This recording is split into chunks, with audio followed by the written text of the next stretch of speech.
What's up, everybody? And today we are doing another Russia and Ukraine update, some big updates which are very telling in my opinion, especially when it comes to Russia and their actual capabilities, which is very interesting. Again, we're going to be using the BBC. I've been talking about this a lot of time. If you've been watching some of these updates, I'm not going to explain again why I used the BBC's summary, but I'm using it. And then we're going to go into the live map and look at some actually really important live updates as well. Before we get started though, question of the day comes from Dark Z. He says, question, will you ever start playing airsoft and will you film it? I'd like to try airsoft one day. I think it would be fun. I'm busy right now, living my life, but I think one day I'll play airsoft at some point and give it a try, and if I do, I may film it and put it on the channel. When that is, I don't know. I have no plans for it. But I would love to do it. I also have a lot of friends who shoot and do airsoft that are constantly inviting me to come and do it and record it. So there is possibilities that I will do it in the future, but I have nothing on my schedule right now. But I'd like to. I think it might be fun. I haven't used any of my tactics in a long time, but I'm not as athletic as I used to be. I got a bit of a dad bod now, so I'm not like the Royal Marine I used to be, you know? Still got it up here, just don't have it in the gut anymore, you know? Thank you for your question. If you've got any questions, leave them in the comment section down below. While you're down there, like this video and subscribe. I never say that. I never say it, but I'm going to start saying it. Like the video and subscribe, guys. It would be much appreciated, and I would love it if you did that. Let's look at the updates. Let's pop this up right here. Oh my god, my green screen. What's going on? Is there anything I can do? I shouldn't have worn a green shirt. I should have had a green hat. I'm just going to be a floating head soon. Oh my god. Anyway, let's zoom in onto this summary. And then there is something on the live report here that I think is worth talking about. Basically, the summary is going to be talking about a meeting that was recently happened. Talks going on between Ukraine and Russia to find a kind of like a middle ground or something like that. And it's going to be talking a lot about that. And we're going to be talking a lot about that. But we're also going to be talking a lot more about something else that's related to that. Anywho, let's get started. Russia has decided to drastically reduce combat operations around the capital of Kiev and the northern city of Chernihiv. Its deputy defense minister says. Okay, I've said this from the very start, but you can never ever take anything that Russia say true anymore. You can't. You cannot trust anything. You can't be in person with them and trust anything. You can't get any negotiations done with them and trust anything. Obviously, all we can do is try and hope that they're going to be honest, but they've gone back on their word so many times that it's just a repeatable thing at this moment, and it's just something that's inevitable. So for them to say that they're going to drastically reduce their operations around the city, I would hope that Ukraine are still very on guard and very ready for anything, because it wouldn't surprise me if they go against that word and basically use it as a false flag to try and get Ukraine to kind of tone down a little bit. He is among officials in Istanbul for face-to-face talks with Ukraine delegates. So this is the deputy defense minister. So he's doing face-to-face talks, which again can be kind of worrying for Ukraine, and I'll talk about why it's worrying and how that's related to the Chelsea owner very soon, which you may have heard the news, but we'll get into that in a second. The announcement follows Ukrainian proposals for security grantees aiming at ending Russia invasion. So this is something I don't know a ton about. I want to know what these proposals are. I'm hoping we can find some in the live report here, but we'll have to wait and see on that, and we'll read it a little bit more in depth into that. Turkey's president, Erdogan, who hosted the talk, said today's outcome was significant progress. So that's good. It's kind of the first time we've had any progress when it comes to this. My thought on all this, like, today we've got a lot of news about, like, Russia kind of just slowing down a little bit and some progression happening in talks. I think it's because Russia have been like, well, shit, we're doing bad.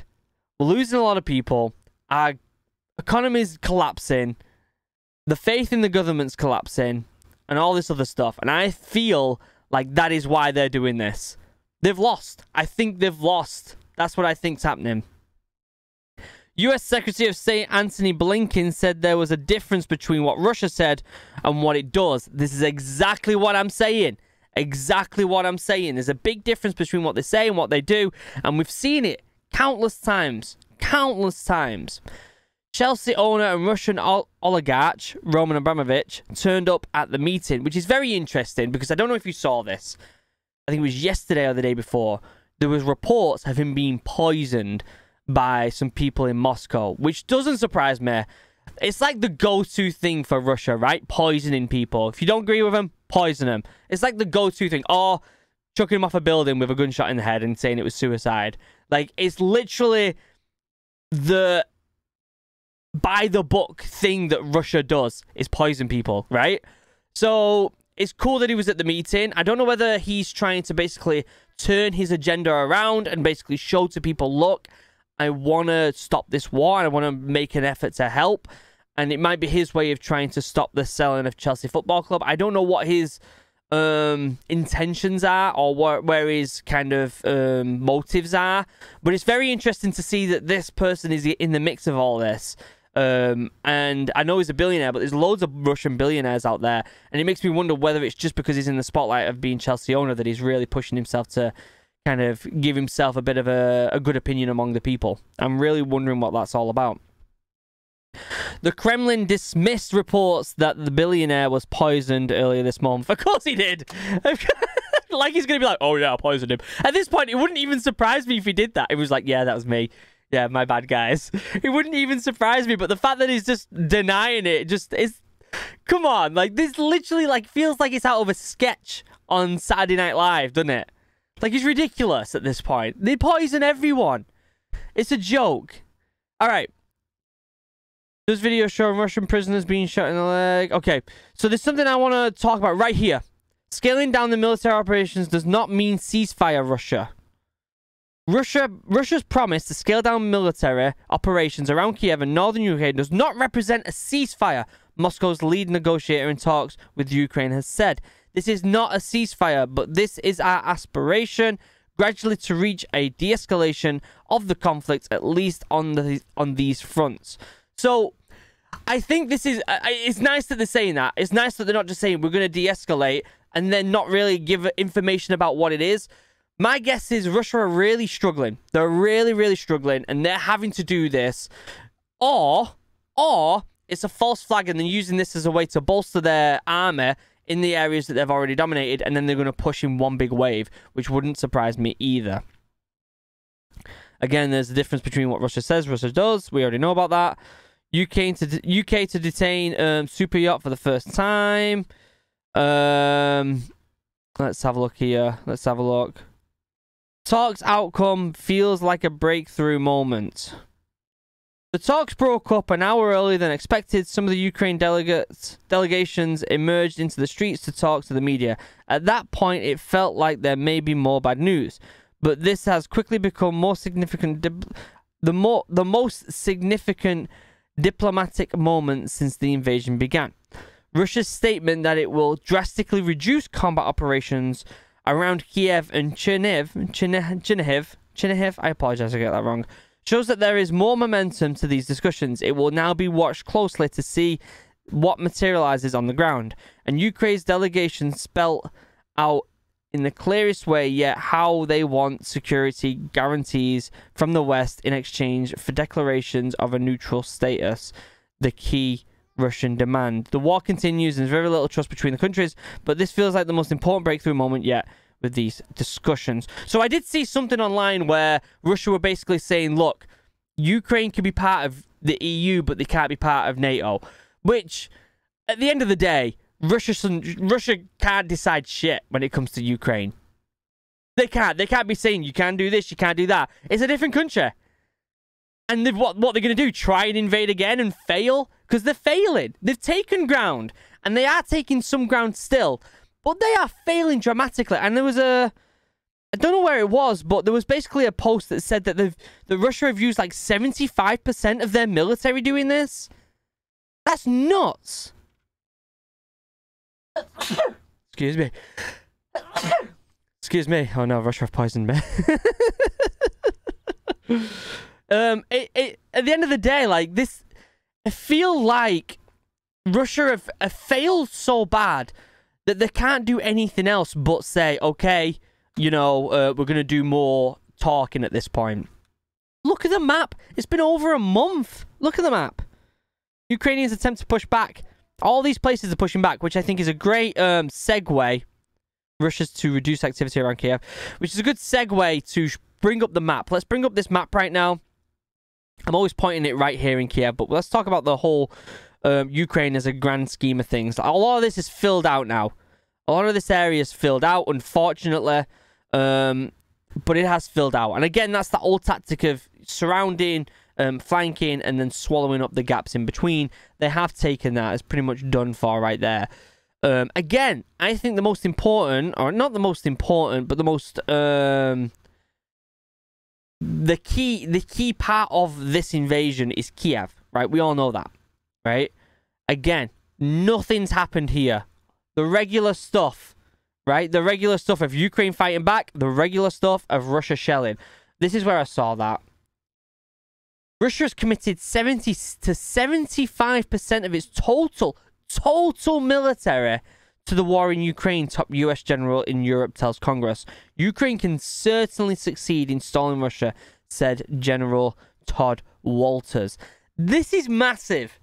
This is massive. Russia have always been seen as one of the big three in the world, right? One of the big three countries. Russia, China, United States. They've always been up there. I think this shows that they're far from there. Far from it. Like a long shot. They can't even invade Ukraine. And I'm not saying Ukraine are easy to invade. Obviously, they're not. But what I'm saying is, I don't think we should be taking them as serious as what we thought we used to. I think we should be taking China way more seriously. As someone from in the US right now. But, I mean, NATO's more powerful than Russia. China's more powerful than Russia. The European Union's more powerful than Russia. America's more powerful than Russia. Like, at this point, I don't think Russia are really... I mean, it's got a big land mass, but I don't think they're as much of a threat as what we thought. Unless I'm completely wrong, and this is all a front, all a false flag to kind of completely take it in one shot. Which wouldn't surprise me with the way that Russia lie, but at the end of the day, they just don't seem as powerful as what everyone thought. And I think this area here is a big show of that. A big show of that. Look at this gap that's appeared. This was all the way. This was basically like this. And now it's not. Now it's not. They've completely lost that area. There's a gap that's now opened all the way across here. But this is all thinning out down here. Yes, they've filled in a lot of the gaps over here. But they've not taken... They've not even moved anywhere here. Look at all this. All this key fighting by Ukraine right here. Basically stopping them from getting into Kiev. Which is crazy. Look at all this. You can read it all. It's the same stuff. Cleared from Russian troops. The ground defense Kiev in order to improve the... Blah, blah, blah, blah, blah. Basically the same stuff. The same stuff. A Ukrainian Foreign Legion team of multinational special operation soldiers, including American volunteers, took part in the liberation of Ypres. Like, look at this. Ukraine are taking them back. They're taking land back. Obviously, there's still a long way to go. Look at all the red. But this has been over a month, right? Look at this. This has been over a month. Look at the ground they've taken. Look at the size of Russia. You would think... From all the stuff that you're told in the US about Russia being dangerous, you would think they would have done way more. Way more. But they haven't. They're not capable of it. Their equipment is outdated. Their tactics are outdated. They're lying all the time through the teeth, so no one trusts anything they say anymore, so they don't have the tactical advantage of negotiations. They can't be trusted. They're losing the economy. The faith in the government's gone. The country is in shambles. The Russian country is in shambles. And I know I'll get people in the comment section being like, actually, Russia are doing really well. They're winning, blah, blah, blah. No, they're not. They wouldn't be making negotiations about slowing down if they weren't struggling. If Russia was doing well, they would have... It's been a month. They would have taken Ukraine. If Russia was doing well, they would have taken Ukraine by now. If they were the powerhouse that everyone thought Russia was, they would have taken the whole country by now. And yet, we've pretty much been stalled now for about 2 weeks, 3 weeks. And they've not really taken any more ground. Everything's contested at this point, right? We can safely say that. Everything's contested. And the only places they do take are the places they just shell. That's all they're doing. Shelling things. Bombing things. That's it. That's it. So the update again is that Russia is failing even more now, failing to the point that they have to negotiate terms, and they have to negotiate slowing things down and a de-escalation, which I think is just showing exactly how much they didn't expect Ukraine to fight back. I mean, at the same time, because it's been on the big stage of everyone's news, they've been supported by NATO. They've been supported by the European Union by giving them weapons and stuff like that. They've had mercenaries that have gone in there. US mercenaries, British mercenaries, people going in to help fight. We've had all this. Specialized soldiers who are out there helping them under a non-military flag, right? I mean, that just goes to show it right there. Where is it? This one that we read right here. Foreign Legion team. Multinational special operations soldiers, including American volunteers. This just goes to show the type of people that are going and helping out. We've had Canadian snipers, some of the best Canadian snipers in the world. We've had British Army go AWOL to go and help. We've got American soldiers there. I know people that are out there helping. It's crazy. They've kicked back Russia. And I think this just goes to show that Russia now don't have the hold on the world that they used to do. Right? And we don't need to take them as serious. I was just pointing out the map and it's not even up. But you get what I'm saying, right? You get what I'm saying. I feel like Russia have stepped down from the mantle of being one of the powerhouses we always thought they would. Unless this is a false flag. Which, again, it's Russia. They can do anything, can't they? They're just... They're literally like the crazy ex-girlfriend, aren't they? The crazy ex-girlfriend that just does anything, lies about everything, goes against everything they say, and just can't let go of Ukraine. That's what it is. That's what it is. Members, you're beautiful, you're amazing, I love you. I couldn't do this without you. I honestly couldn't make videos every day if it wasn't for these beautiful people going past the screen right now. You're seeing some people who have been here for a long time, one Jedi boy, and a few other people. You're amazing, I love you. I couldn't make these videos without you. Thank you. Links down below to all my socials, my merch, my active camouflage hat. If you buy something, you get a private video sent to you by me. It's a ton of fun. Other than that, I will see you in the next video. We're going to get the final episode of Halo up in the next few days. We're going to get some more updates depending on how these negotiations go on the Ukraine-Russia stuff. And we're going to get some cool reaction videos. If you've got some cool reaction videos you want me to react to, leave them in the comment section down below. Also, let me know what game you want me to play after Halo. What do you want me to play, guys? Other than that, I love you all. Have a wonderful day. Goodbye.